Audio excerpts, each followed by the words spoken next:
Let's see, giant floating spear of water. Bullshit! Which appears in a matter of seconds from seemingly nowhere. Bullshit! In which athletes compete underwater, holding their breath for at least 5 minutes at a time without once coming up for air. Bullshit! Unless you're like Guybrush Threepwood or something. Seriously, this is never once explained, but it's a major aspect of the gameplay that blitzball players are capable of holding their breath for hours at a time. I just don't get it. This isn't something you have to be a doctor to understand, or something people just casually get wrong. This is a universally well-known fundamental limit of human endurance. Now, yes, some people are capable of holding their breaths for absurdly long periods of time, but they're not playing fucking soccer while they're doing it. It'd be like me inventing a game where people light themselves on fire and play tennis in a cube made of bees floating in outer space. I don't care how good an athlete you are, it's just not gonna happen.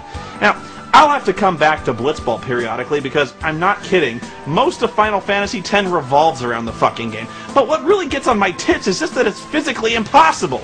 You don't need to be a physicist to realize that you can't throw a volleyball underwater. You can't! You can't! I don't care if you're Harry fucking Potter and you were riding a jet-powered broomstick underwater and fired the fucking ball out of a bazooka. The ball ain't moving like this. Nor is it physically possible to leap 20 feet into the air from underwater, even if you do enter Matrix time to do it. Why Titus does this, by the way, that is, why he leaps out of the water, I have no earthly clue. But suddenly Godzilla attacks and smashes the stadium. Whoa! Gojira! Gojira! Run! Somehow Titus survives this fall, gets up and runs into some guy he knows named Auron, this smooth pimp daddy who's just about the only character in this game that I can stand, and who is also one of the most badass characters in the entire history of the Final Fantasy series. Why? Well, we never learn all that much about him, aside from the fact that he looks like an old grizzled bastard with tons of scars and samurai skills. All the guy carries around, all he needs, is a big fucking sword and a huge jug of booze. Man, I love this guy. We called it Sin. Sin starts wrecking the city, and all the while little scales are breaking off his body, turning into monsters and attacking. Yep, this monster is so tough that its dandruff comes alive and kills you. But luckily our brave hero leaps into action. Oh dear God. This guy's supposed to be the hero. I'll harm you! Well, Auron gives him an extra sword, if only to spare his own dignity, but they don't get far.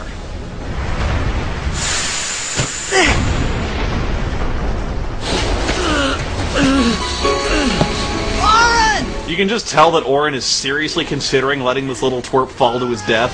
If he dies, I'll be the hero of this game. It all begins here.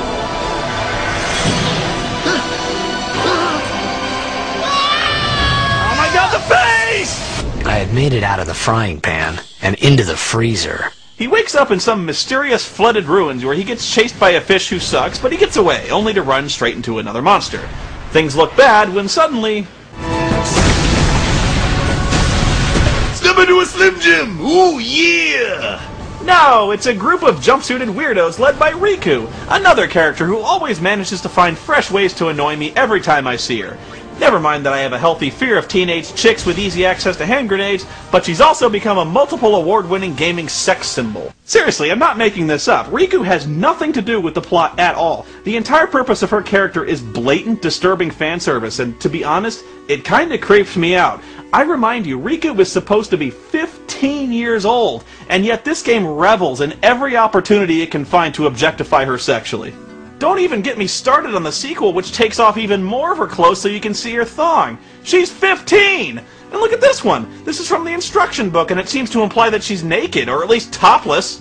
You want to talk about disturbing trends in video games? Forget violence. Let's talk about the fact that many gamers consider a 15-year-old underage girl to be an ideal sexual fantasy conceived by Japanese perverts. Yeah, oh yeah, you heard me. If this were a live-action game, we'd all be registered sex offenders by now. This is dirty, creepy stuff, and you should all be ashamed for it. Oh my God, that's hot. No! Focus! Stupid sexy cosplayers. Not to imply that Riku is alone in being shamelessly objectified. Pretty much everybody sacrifices their dignity in the name of fan service, since in Spira, everyone wears hilariously revealing street clothes, combined with the camera's unerring ability to find a way to focus on someone's ass looming enormously in the foreground in nearly every shot. It happens so often that you're bound to lose count, but that won't stop me from trying. Okay, so Riku is an Albed, and no, I don't really know what that means, except they love robots, wear goggles, and have spiral pattern eyes. Yeah, great character design. What idiot came up with that? Has anyone seen Neutro? I had it parked out back. It's a giant robot about, 200 feet tall, level cities. What? Oh, and the Albed speak a fakey Star Wars type language that gets translated if you find all the hidden thingies around the world. Translating Albed's a waste of time anyway, since you'll only really understand it on a second playthrough. And really, what idiot would subject himself to this pile of fuck all over again? It's not like you learned anything useful, they're saying pretty much what you think they're saying. I have no idea why they think that. It's not like you encounter any monsters in the game that are even vaguely humanoid. They all look like fish or hornets or frowning scoops of ice cream. And I kinda doubt there's an Archhall Jr. looking Cylon model, but, you know, they should probably kill him with hand grenades anyway, just to be sure. Right, whatever.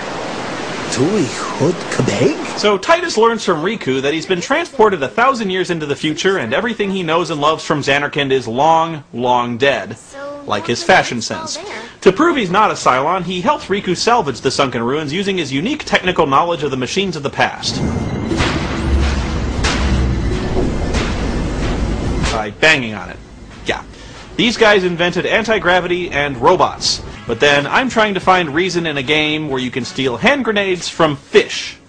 After killing an evil squid infesting the airship and salvaging it, they still don't trust him. I enjoy the fact that nobody likes him.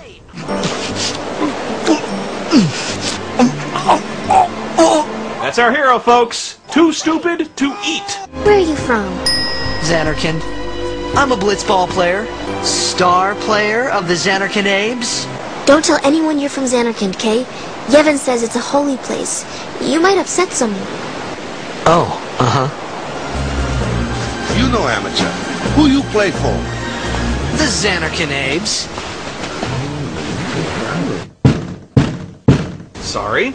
Sin attacks again, knocks Titus out again, and he awakens in an unfamiliar place. Again.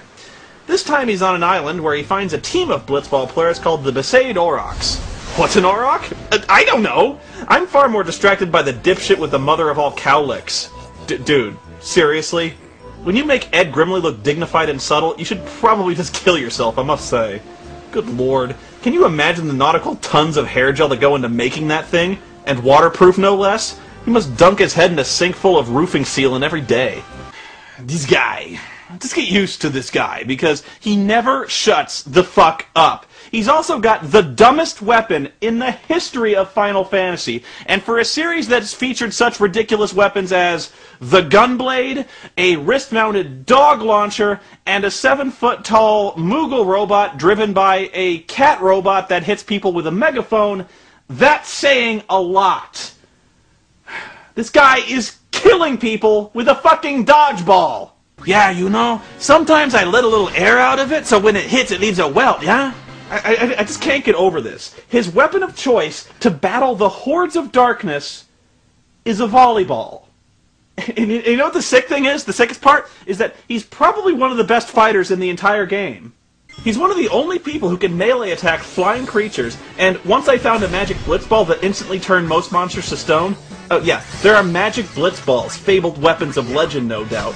Once I found the blitzball that turned monsters to stone, I barely had to worry about combat anymore. His basic melee attack did more damage than any of the frontline fighters with 5-foot-long swords using their special skills, and the Black Mage's Ultima spell. Even better, the guy always catches the ball, even if he's throwing it at Godzilla from the deck of an airship going Mach 1 100 yards away. It just comes right back. Hey! Anyway, Titus meets these dudes and instantly wins their worship when he reveals his ability to casually shatter the laws of physics. This gives Waka such a huge boner, he immediately rapes Titus and his tight ass until he agrees to join his sucky blitzball team for a big tournament in Luca. See, the Orcs have never won a game, probably because it's hard to practice without a stadium-sized anti-gravity water sphere generator in your armpit of a village.